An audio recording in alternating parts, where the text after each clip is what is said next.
Literature and Empathy in the English Language Arts Classroom, a professional talk by Emily Durham. So, what do we as members of the English Language Arts education community know about the ways in which literature, as a powerful tool, can create understanding and encourage empathy in students? What I mean by this question, to explain further, is what do we, as members of the English Language Arts education community, know about the ways in which novels, plays, poetry, fiction, nonfiction can create understanding within students. And what I mean by this is how can it give opportunity for students to look through a different lens, whether that is through a story or a world in literature that is different from their own. Maybe it's a character that is living a different life, a different experience than the students. And then how can literature encourage empathy in students? What do we know about that?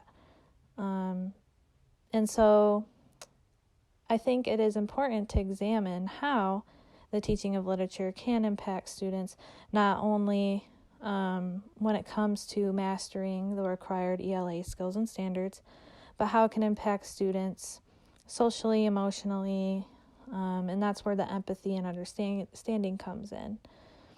And I think it's worthwhile to examine this and how literary text can foster empathy and open-mindedness within students.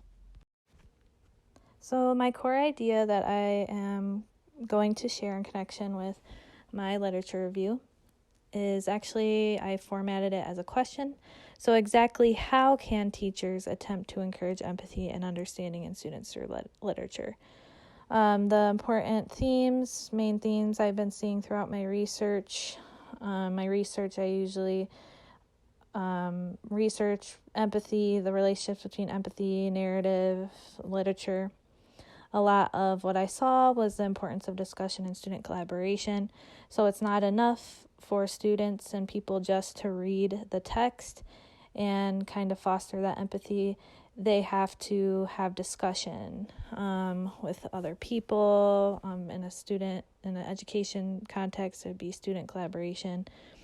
Writing and reflection as well. This is very important when it comes to the connection between narrative and empathy.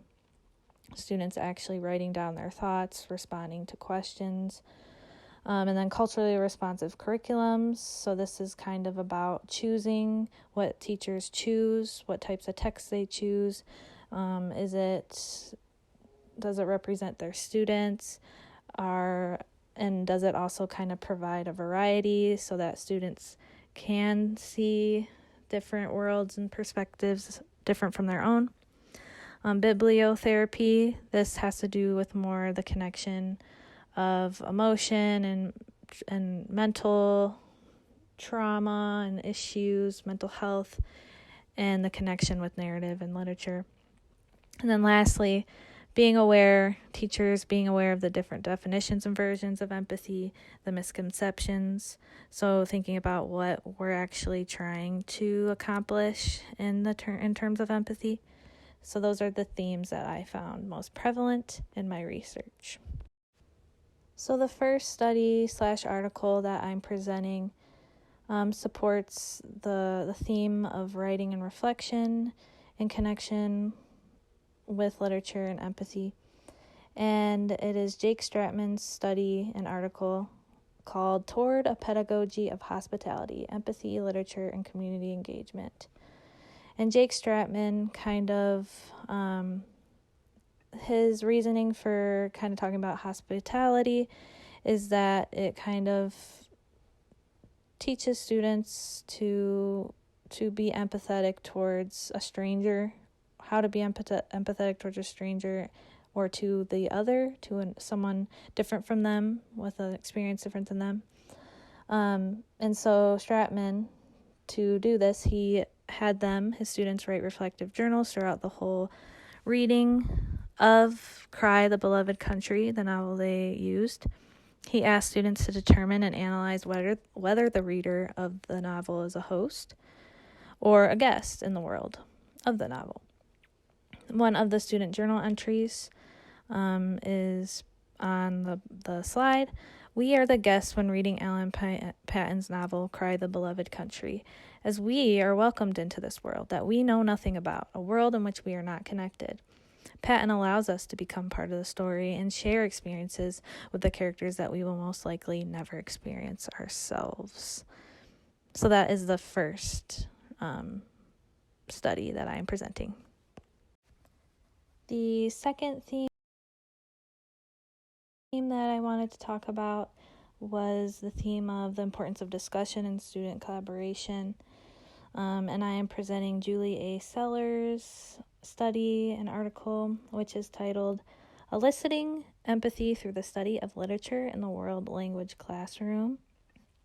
So Sellers' study, which consisted of a course design revolving around themes of empathy and the representations of the Americas, freedom and power. This study within the unit that Sellers created used many discussion techniques such as empathy mapping, cafe conversations, hatful of quotes, fishbowl, and thoughts, questions, and epiphanies, which she found encouraged learner-centered active discussions. And one of the student remarks from the study was this: until this unit, I don't think I understood why I feel empathetic when I read, and sometimes I don't realize I am experiencing empathy. I realized how much I am affected by what I read and even what I take in through other forms of media. So this, the goal for Sellers was to approach cultivating empathy through studying literature, and specifically with the purpose of understanding the relationship between reading and empathy. So exactly what I'm trying to research myself. So Sellers'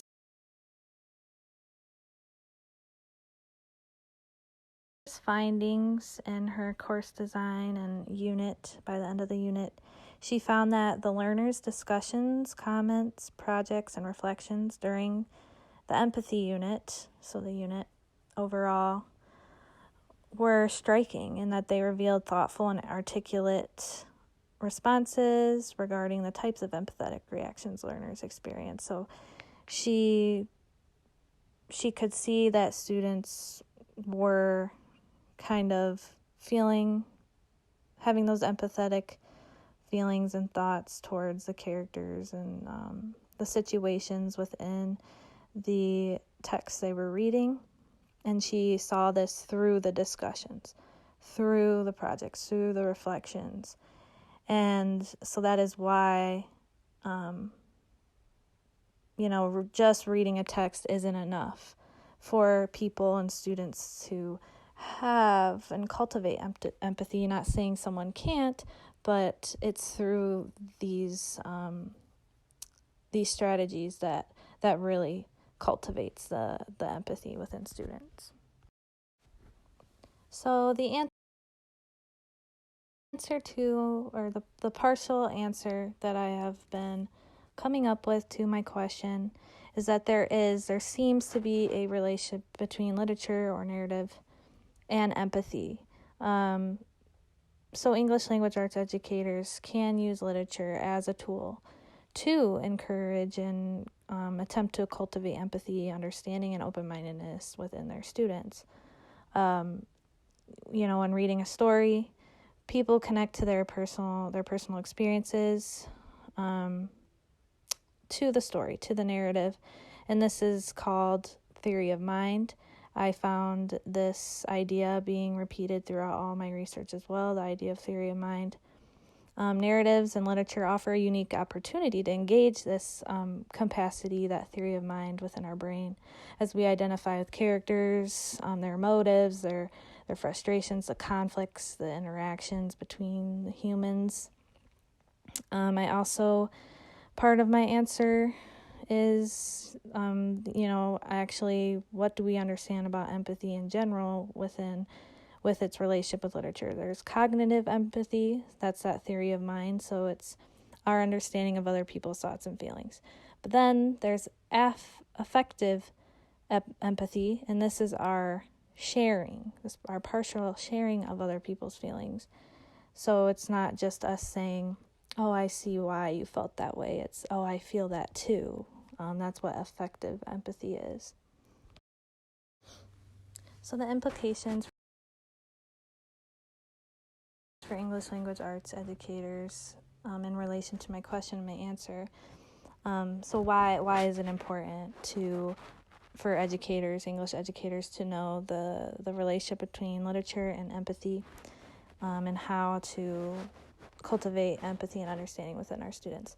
This is important because as English teachers, we are, by the standards, required to teach students how to read novels, how to write and respond to novels, how to react to text and literature, how to be critical of text and the world around them. And so I believe that teachers being able to know how to cultivate empathy through literature can help us assist and ensure that students will be able to pursue their life's goals, be the best person they can be, to be participants in our society, and to be informed members of our society, being able to have the knowledge and the that open-mindedness, that exposure to other experiences and situations other than their own, in order to collaborate and hopefully foster some harmony within our world and within our democracy. This can help students feel like they can make a change if that's something they want to do in their world, in their society. It allows them to be more critical of the things around them, of the media, the text around them, to make their own decisions and informed decisions. So this is why this question is important, and the answer can help English educators in their teaching.